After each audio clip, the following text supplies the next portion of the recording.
Hi, my name's Nick from Nick Johnson Motor Company. I'm based over in Abingdon, and this is my BMW M3 E92, which is fitted with a 650 horsepower ESS supercharger kit.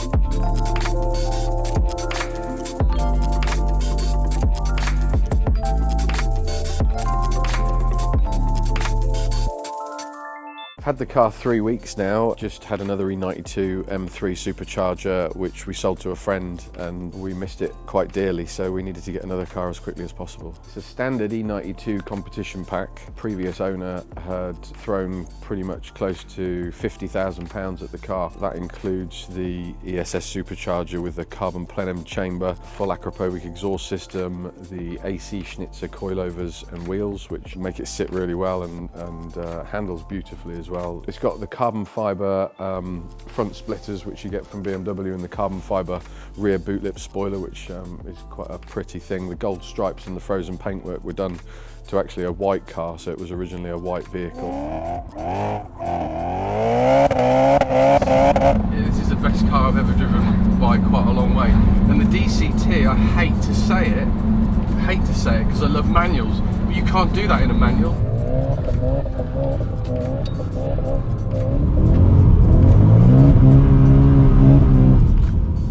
I've been specialising in E46 M3s, RS4s and mainly CSLs for the last 16 years, and we've had a little over 920 E46 M3s, different ones including CSLs, so we don't just sell M3s, we actually drive them ourselves, and that's what I have as my own car, so it's yeah, it's about 920 cars approximately, something like that. Still on the way to the 1,000 mark, but yeah. We've had about 192 different CSLs, and quite a few of those have sold over and over again, so we like to try and stay in touch with them as much as possible.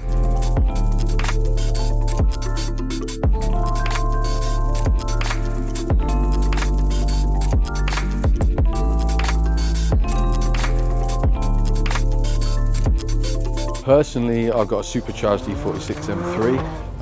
I did have an E46 M3 V10, but we've just broken that into little bits and pieces now and sold that in parts.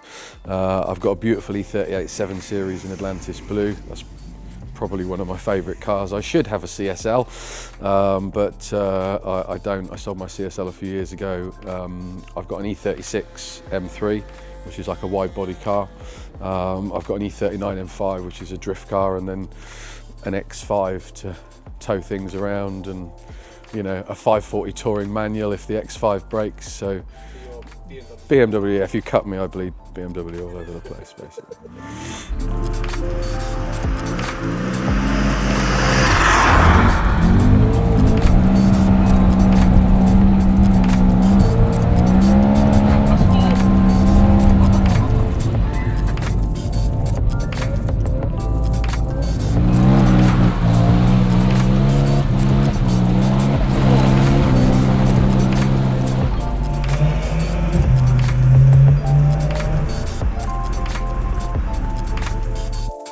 The last one we had was 630 horsepower, and this feels quite a bit quicker than that actually, so yeah, I'd say at least 650, 660. It's got the full APs all round, the full AP, so it's 8-pot front, 4-pot rears, so you've got, you know, fantastic stopping power. The Schnitzer coilover suspension as well.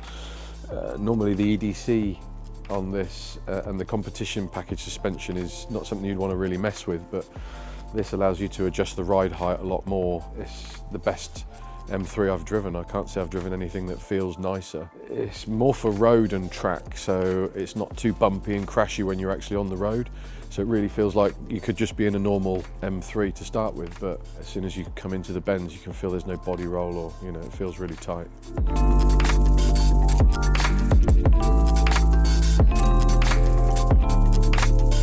My mum only does like 2,000 or 3,000 miles a year, but she's 66 and she's still got a 760 long wheelbase V12. She doesn't take anybody in the back of it, she doesn't even drive it herself, but she's got 560 horsepower V12 twin turbo. Yeah. So this is obviously where I get it from.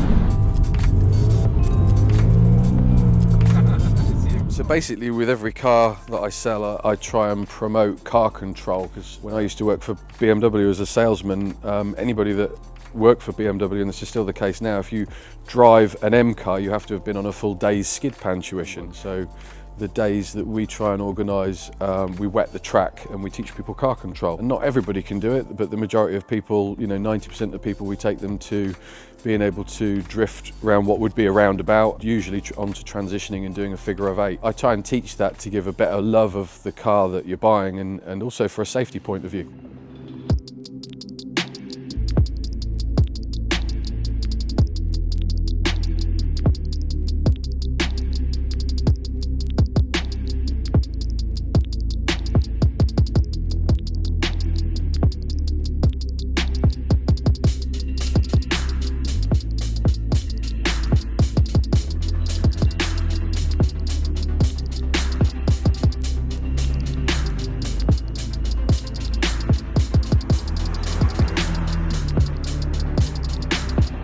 The biggest amount of car advice I've given to people over the years, and what I probably say to most people, is just to get into a rear-wheel drive car as quickly as possible. You think it's scary actually, but because the chassis is so good, it's actually really easy to control.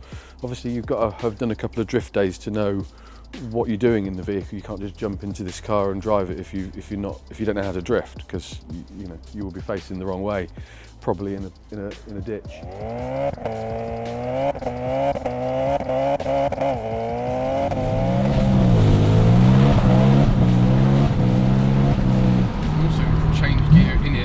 That manual sort of feel, so you can actually throttle off, unlike a DCT, so you can change it on this.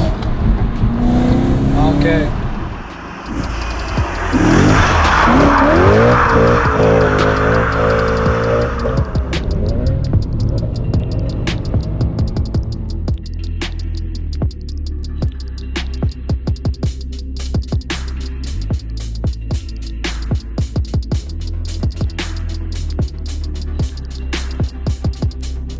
I think if you could give me one car that I could only drive for the rest of my life, I'd just say, yeah, I'd be happy with the CSL, really.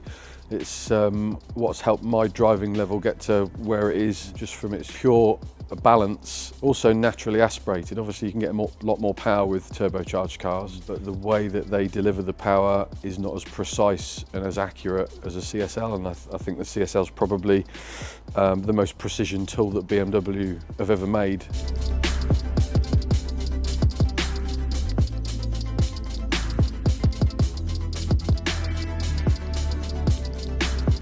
If you want to locate me, I'm on Instagram under Nick Johnson Motor Company, or I've been on YouTube for a few years now as Mr. CSL Man, all one word, MRCSLMAN.